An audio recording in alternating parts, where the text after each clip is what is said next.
Hey, what is going on, truth lovers? And welcome back to the Eternal Courtroom. Right, what's Zeke up to now? And while we await the results, the defense may proceed with the cross-examination. Okay. Once they find that blood on the overcoat, Gina will be... Counsel, Yes, my lord. your cross-examination. Of course, my lord. If this cross-examination doesn't go well, if I don't manage to uncover some decisive evidence or a really compelling clue now, I have a very bad feeling about the outcome of this trial. Oh yeah, we still haven't confessed that the McGilded case was bogus yet, right? I may be completely forgetting that, if that has happened. The moment of the shooting. Okay. So... what's this here? Have we seen this before? Yeah, I mean, it's got present and press, so I guess so. Right, let's see if we can suss anything out. While these ruffians still jostling with the broker, still near the entrance to the shop. When he threw Nash over the counter, I felt a sharp pain in my arm. See the man, but he shut himself in the saw and peephole. Ah, yeah, this. That was well sus. Shot him in the back. That's it. All that, but... oh, no, but that potentially did actually happen, though. No, it couldn't have. Hold it! Hold it! Right, let's get pressing. All over her? Yes, through the peephole I saw it clearly. Of course, the stains are invisible now, what with the coat being such a dark colour. But I assure you that garment is sullied with the victim's blood. Well, it is sullied of blood, that's for sure. But it's not Windibank's blood, is it? No, that's right. It's Mason Milverton's blood from when McGilded stabbed him 2 months ago. It's so annoying. If they'd only accept Hurley's chemical analysis, we could prove that. But they won't, so unfortunately we can't use it as evidence to support our case. Bother! What, she sounds like Winnie the Pooh there. Oh, bother! Okay, press that. Hold it! And then we'll see what Iris says to do the loot. Might be worth a clue here. Did I hear you correctly? She threw the gun out of the room? That's right. After the broker fell to the floor, she started walking over. Over where exactly? In the direction of the storeroom door, to where I was watching. Aha! We may have an actual map or something, right? Floor plan, that's what I meant to say. Okay. Ah, yeah, wasn't that the gimmick? He had his back up against the wall. Okay. In direction of the door. Of course, I quickly retreated, and then the girl dropped the gun through the peephole onto the floor. On my side of the door. But why on earth would she do such a thing? I couldn't tell you. Perhaps she was hoping to distance herself from the murder weapon. What, by like 2 feet? Without thinking, I went and picked it up. Okay, so that explains his fingerprints on the gun, if so. I suppose I was worried about just leaving it there in case any more tragedies took place. Zeeks isn't buying it. So it is you who, in fact, who took the third gun from the scene of the crime. Oh no, it's a posh off. Yes, it was yours truly. I left the clear up to my lackeys and left. Lackeys? They're not going to like that. Clear up? We made a bit of a mess around the counter, so Mr. Whistle and Flute here told us to tidy up. He thinks he's our blooming mum sometimes. Well, I was paying you enough, by God. Tell me, when you left the pawnbrokery that night, was it by any chance with the second disc in your jacket pocket? You little toe rag! Oh, yo. You're like a bull at a gate, aren't you? Oh, yo, what's happening here? Weird, I wonder can you actually select both, even though the exclamation mark is here? Excuse me! Gregty, what are you doing? You're in court. Gentlemen. Oh, yo. You little toe rag.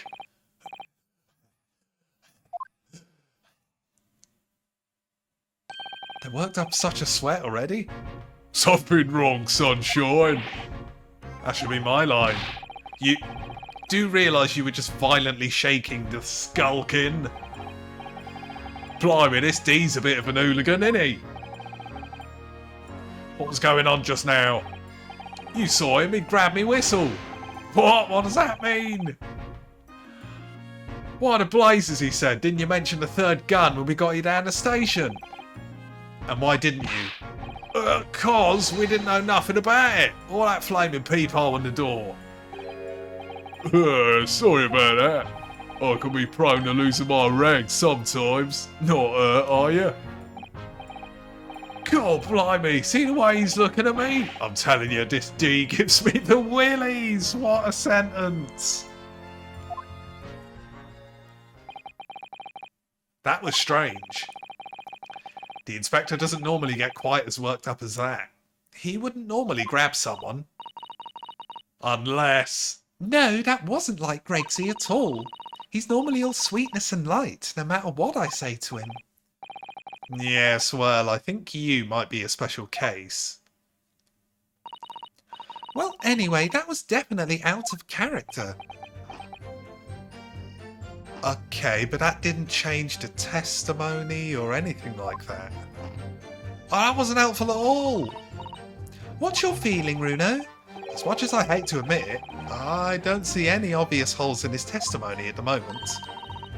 But you have to find a way to break this man. And quickly too, because once they discover the blood on the overcoat Gina was wearing... Game over. It's a bit strange that he's so sure of himself about seeing the blood spatter over Ginny's coat. It doesn't strike me as the sort of thing you'd claim if you hadn't genuinely seen it happen. But we know that Gina didn't shoot him, so what's going on? All I know is that it's very unfair. Why should some German scientist test be acceptable as evidence when mine and Hurley's wasn't? Go, grenade gun, go! Detectives can use test tubes too. Never mind that, I have to find a really stark inconsistency in this testimony somewhere, and I have to find it before the prosecution discovers a bloodstain on Gina's coat. Okay, press again. Hold it!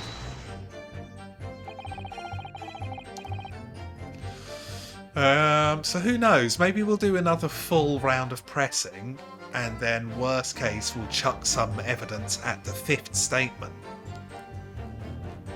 But, yeah, that is weird. He emerged from the storeroom, I believe. Wait, but every case, doesn't it throw something different that you sort of slightly just wouldn't think of doing? Hasn't that caught us out every case? Ringo and Nash were scouring the counter when he suddenly appeared and flew at them. He already had the revolver in his hand. Fortunately, I wasn't too close. I've never been so scared in all my life. Yeah, we're just your regular mild-mannered burglars, that's all. We don't like violence. Says the pair who carry a gun. What do you mean when you say you were near the entrance to the shop?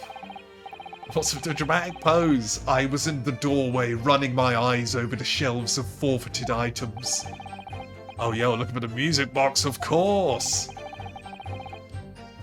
The broker went for Nash in the first place, then Ringo joined in, making it 2 against 1, so I assumed they could handle the situation. But I was wrong. I was trying to help me little bruv, but the old geezer chucked me over the blooming counter. So I pulled my gun on the old fella and that soon made him scarper. A pair of you setting upon the poor defenceless pawnbroker together. Shame on you! Sorry, Gov. Okay. Hold it! So this is blatantly a lie. Because it came from the third gun, not Skullkin's gun. You mean that's the moment you were shot? Yes, though I didn't immediately realise what had happened, of course.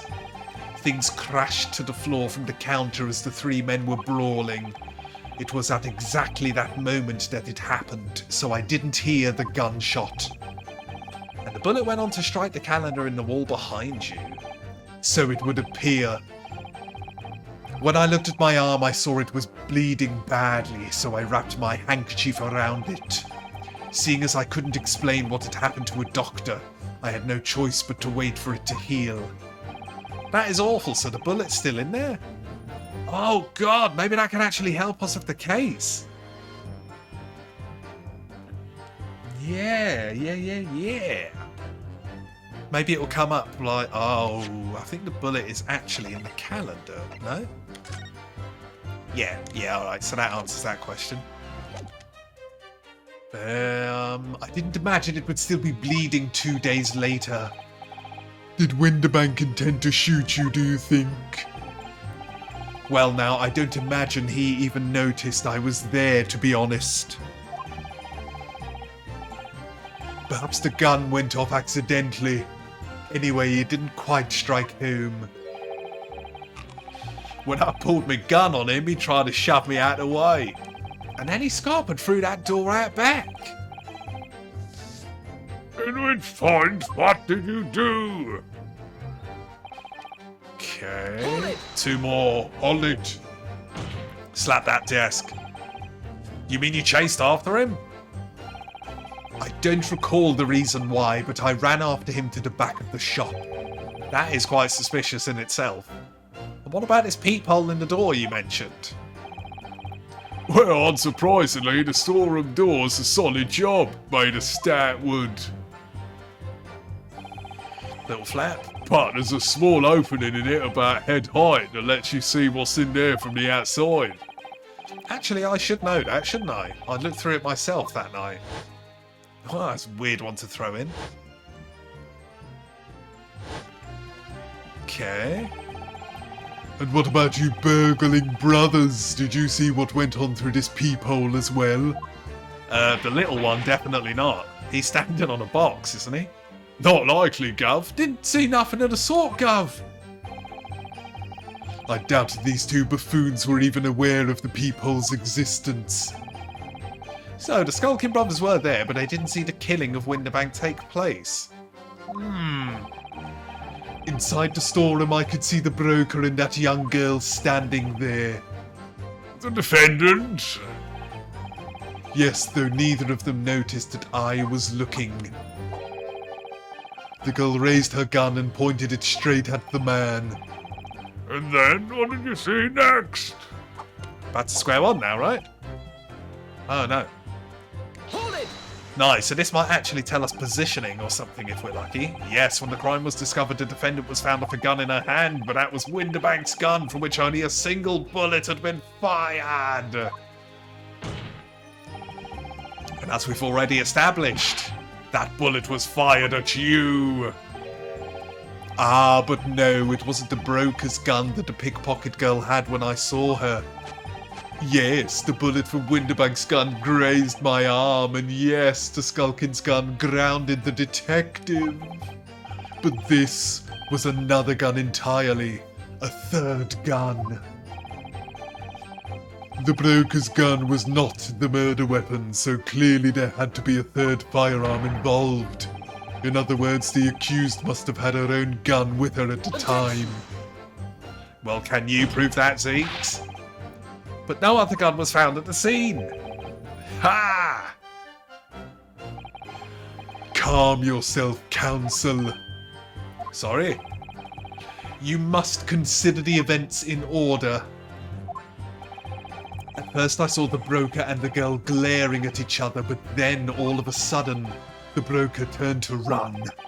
And it was at that moment that the little gutter rat shot him in the back. Ah, big lie there. A chilling image, I must say. Add that to your testimony now, you fuck. Oh, my lord. No, the coat. Aha, so maybe we weren't actually supposed to present anything here, just as well. Requesting your lordship's permission to interrupt the cross-examination. Explain yourself, officer. I have the results of the test that was ordered earlier, my lord. Ah, the blood on the accused's overcoat. Thank you, officer. Very well. The cross-examination is hereby temporarily suspended. Nice, so either A, we won't come back to it again and something different will happen, or B, we'll have brand new, stinky, shiny evidence to use. I presume you have no objection, counsel. Oh, okay. No, my lord. Damn. We're in for it. Well, there you have it. The report, please, Inspector. Yes, sir. Traces of human blood were found on the overcoat of the defendant, Miss Gina Lestrade. From the extent of the stains, it would appear that they were the result of a spattering following a gunshot wound. End of report. No, that's really unhelpful. Goodness me! Shit, it doesn't say whose blood. No, don't victory pirouette, you bastard. See, what did I tell you? Yeah, object that shit now. No, the blood on that coat is not Winterbank's. What on earth makes you say that, counsel? The coat originally belonged to Magnus McGilded.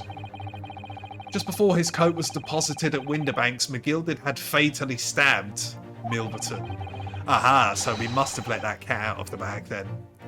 So the blood on that overcoat is the blood of the brickmaker from the omnibus case. Well, the dead cannot speak. Isn't that right, my Nipponese friend? Sorry? No, stop pouring wine! 2 months ago in this very courtroom, did you not argue fervently for his innocence? And yet now that the man is dead, you brand him as a murderer. Oh, yeah, I don't think he's done that one before. Your conduct shatters any shred of respect you may have earned for yourself in this country. Ah! But that was... I call it a bally disgrace. Treachery, that's what it is. How to determine whether the blood on that coat is 2 months old or not? Even a stereoscope couldn't help to answer to that problem, Pop Out. It can't be done. But, big juicy, but...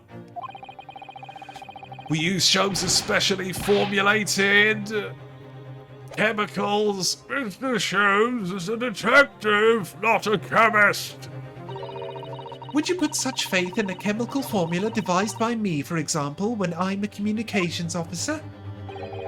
I held that piroshki to starving boy and he ran away crying.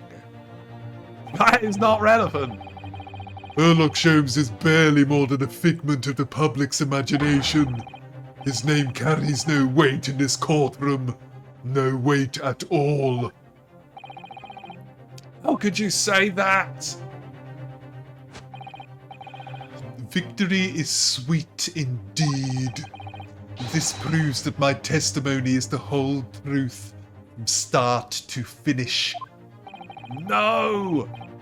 How do you arrive at such a conclusion, sir? Yeah, the cross-examination isn't over yet. He's getting very cocky. Or overconfident, either way. As the witness said, the accused's coat was spattered with the blood of the victim. The only way he could possibly have known that fact is if he saw it happen.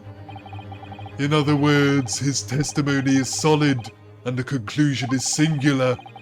It was the accused who shot the victim in this case. That is the whole truth. Ah! Oh man. My lord. Been a long battle this one, but this old warhorse has something to say now, if you please.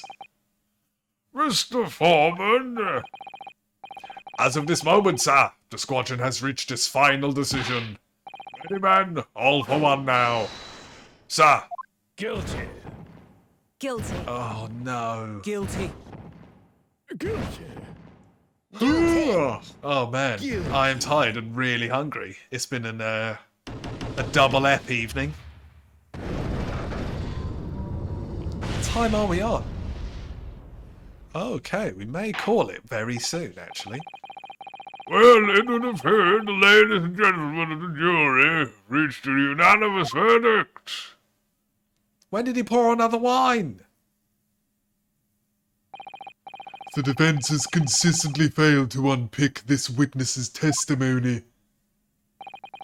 Here's to any attempt you may make at unpicking the juror's decisions being equally successful. Oh, I can feel it. Surely we're going to open up the pit again.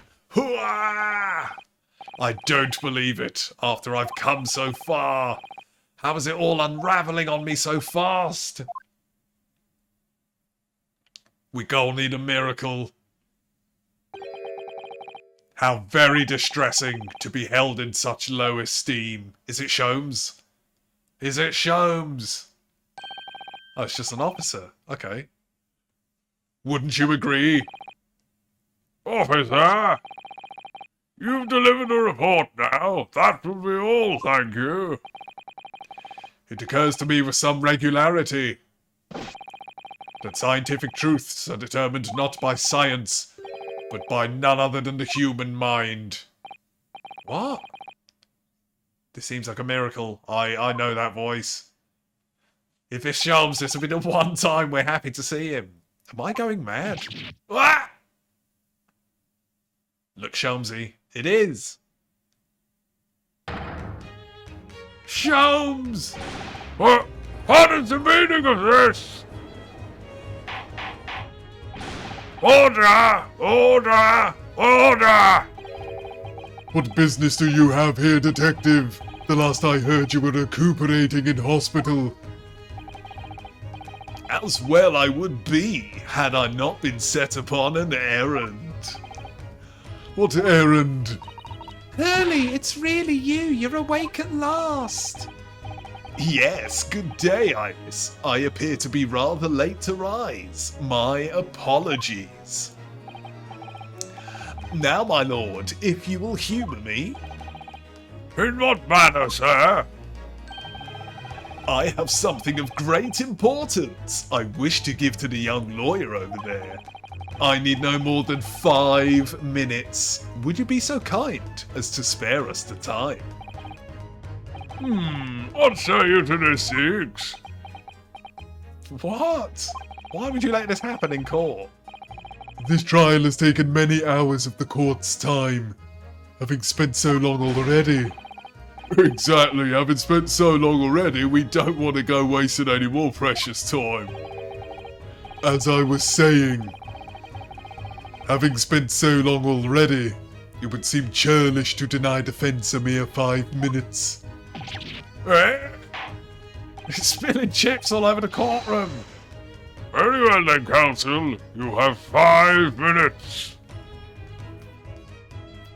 He got changed so quick. My dear fellow, I apologise for my tardy arrival. Sholmes, are you alright now? Ha ha ha! Alright, I'm all wrong. Sorry, I've only just managed to summon the strength to stand, man. I asked the judge for 5 minutes. But I fear even that may prove too much for me. Pray forgive me, should I pass out. Let's make this discussion as short as possible. Hurley, this place is full of idiots. None of them can see how wonderful your chemical blood analysis is. Ah, well, that concoction of mine was really just a bit of sport to assist me in my investigations. I never took the trouble to refine it for appraisal by the scientific community. An oversight on my part. Right, modesty? Surely not.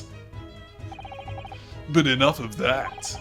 I'm here to give you this, my dear fellow. Righto guys, we will leave it there. So, pretty much ended up being a full-length episode, give or take. Boom, safety save done. So we have officially advanced. Now, that's pretty sweet. We didn't actually have to do any multiple choice stuff or anything this episode. Well, technically we had to press all 6 statements just to advance the plot, but yeah, not bad for just getting on with it. But guys, sadly that is it for today. So if you like the looks of any of the suggested videos flooding this screen at this very second, check some of them out, and more importantly, let me know what you thought. Because detective feedback is hella good feedback.